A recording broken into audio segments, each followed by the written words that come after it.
Welcome to another episode of Ask Dubey, brought to you by Bet365. Want to get in on the action for Stanley Cup playoffs? At Bet365, they got you. From game props, player props, totals, and the money line, you can even bet on futures like series winners, conference champions, the Stanley Cup champions, and much, much more.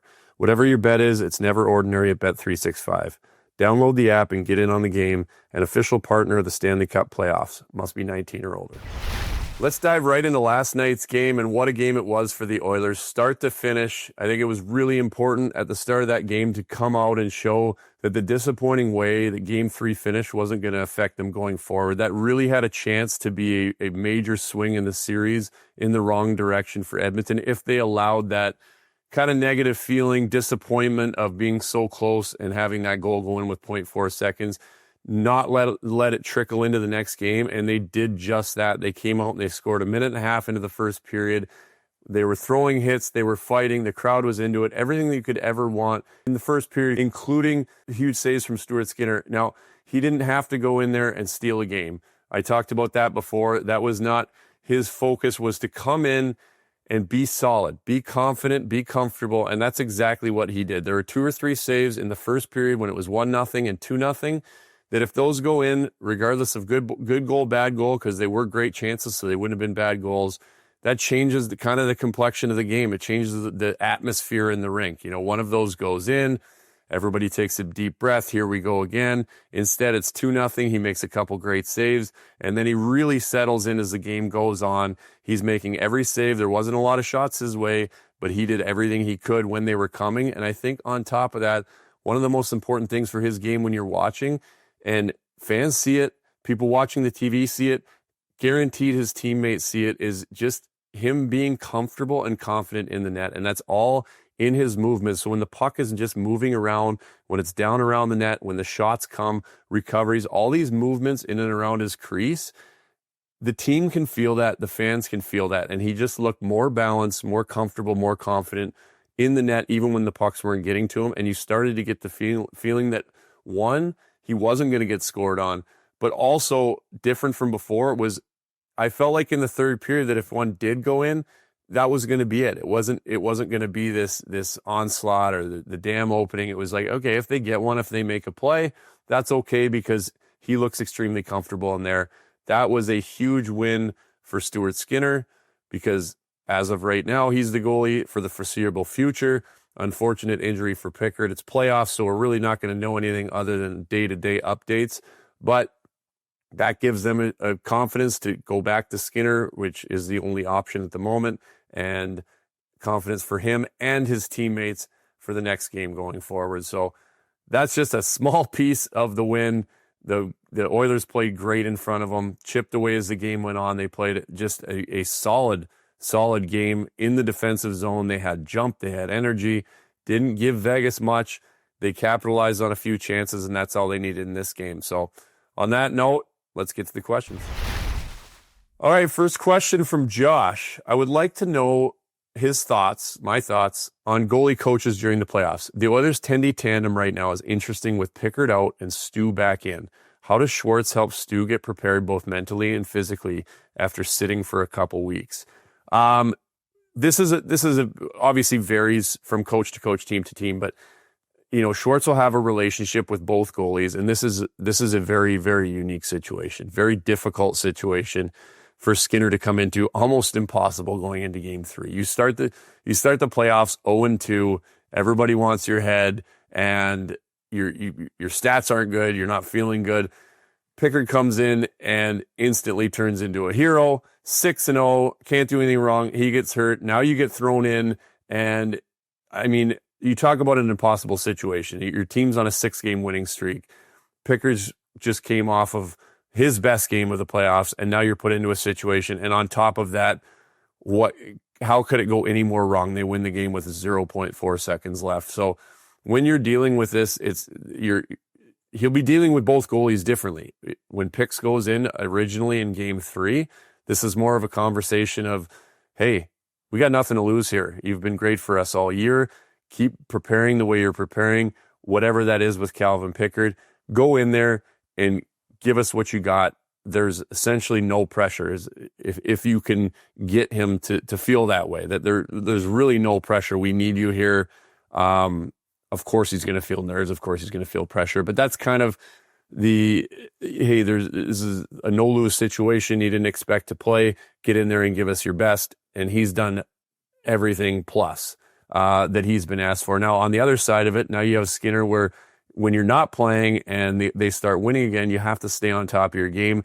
And that's all throughout practice, is just getting back, getting that comfortable, confident feeling with Skinner. And that just starts through basic movements on the ice and getting him, finding his game back. He has his game and his structure and how he plays and what makes him comfortable. And he's obviously got away from that a little bit, with whether it's nerves, whether it's sloppy play in front of him. We all know the team didn't play very well in the first couple games.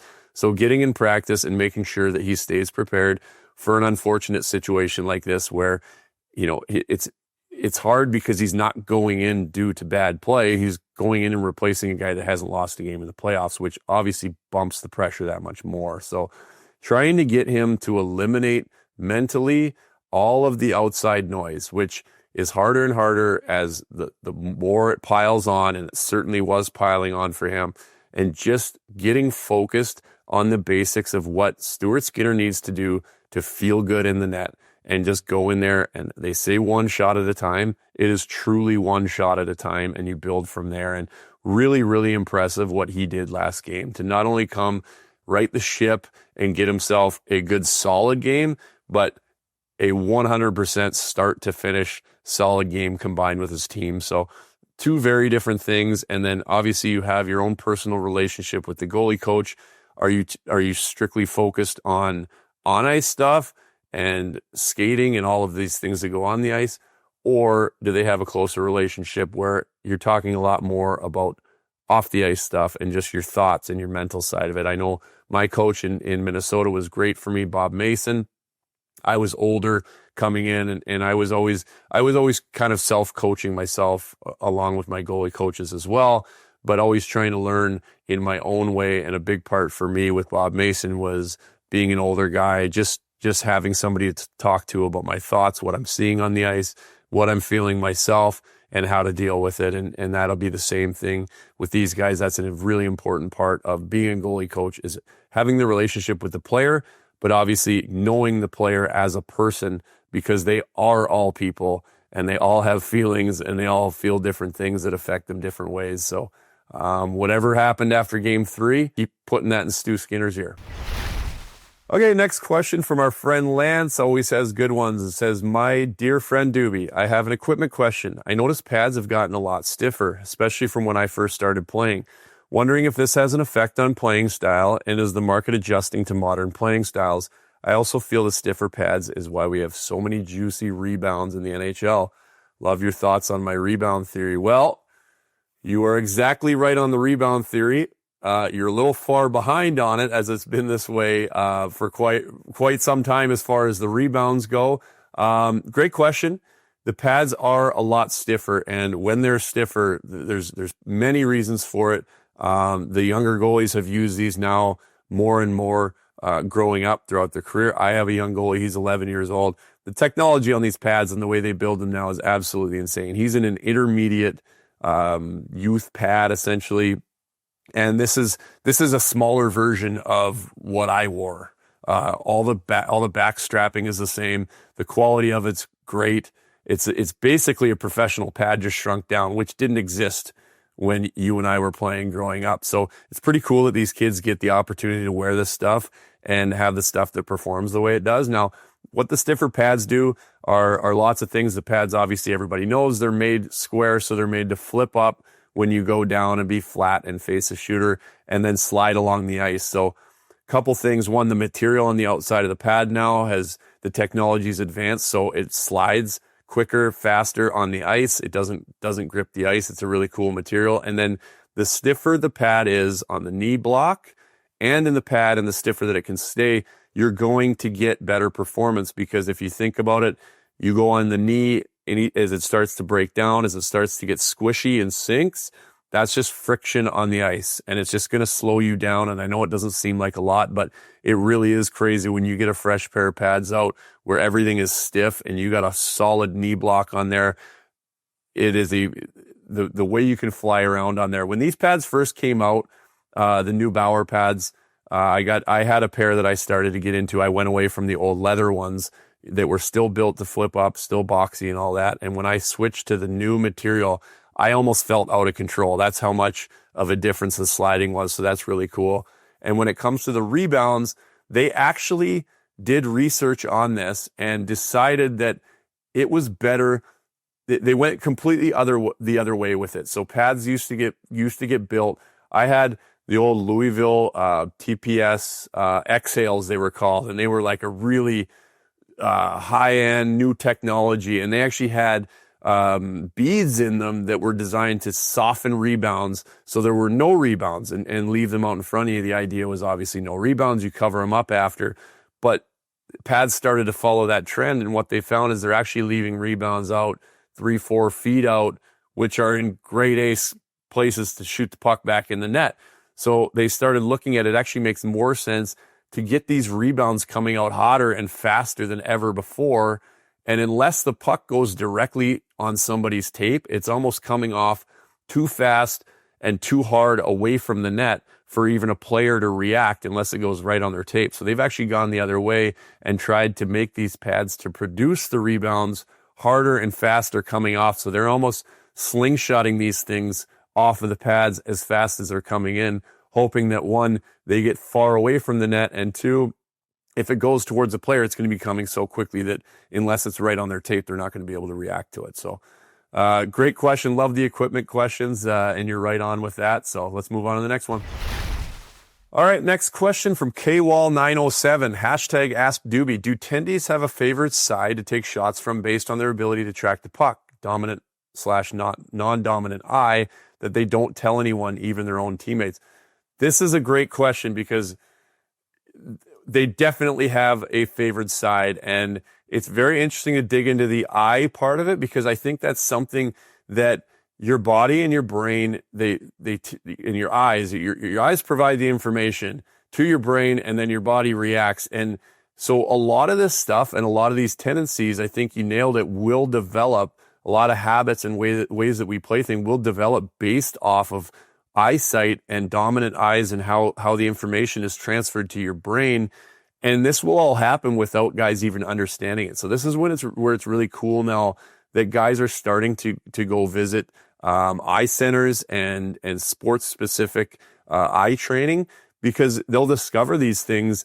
And it's kind of, you go in there and you realize, oh, that kind of makes sense why I'm doing that, because my brain is telling me to do this because it's my dominant eye is sending most of the information, and all these little things. It's really cool to go in. So guys are starting to train now with sports specific eye trainers, and it's a very, very good thing to do, not just for sports, but you can go in there and help training for reading and just everyday things as well. So I think there's that side of it.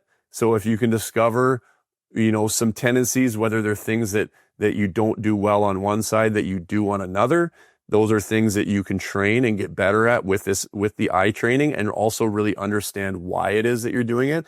And then another side of that away from the eyes is that everybody's body is built differently with strengths, flexibility, all of these things on different sides. So everybody's going to have a side that they are more comfortable pushing to than the other side, coming off of the post, all these different things. And it's all based off of your body and your strength and your structure and what you're comfortable with. For myself, I was way more comfortable pushing from right to left than I was left to right. And the reason was my playing over the years, the flexibility. My hips had almost got tilted. They still are to the right. So the flexibility and the strength, I used both my legs in different ways. So it was a challenge for me, and I had to work on this throughout my entire career, all the way till I was finished playing, was if I didn't get a good head turn and look down to where I was going, especially on my right, I could do it on my left because it was natural and it was easy, is I would come across flat because my hip didn't want to open up, and I really had a tough time getting square. And then also, if I didn't get square and I got sat down in my stance, my hips being turned because of that blocker forward. I'll try to do this in the camera for you. That blocker shoulder forward, playing like that always growing up, being that off balance kind of weird goalie stance your whole life, your body kind of goes, and my hips were actually constantly turned that way. So when I was coming across this way, I had to really concentrate to be able to get my shoulders turned.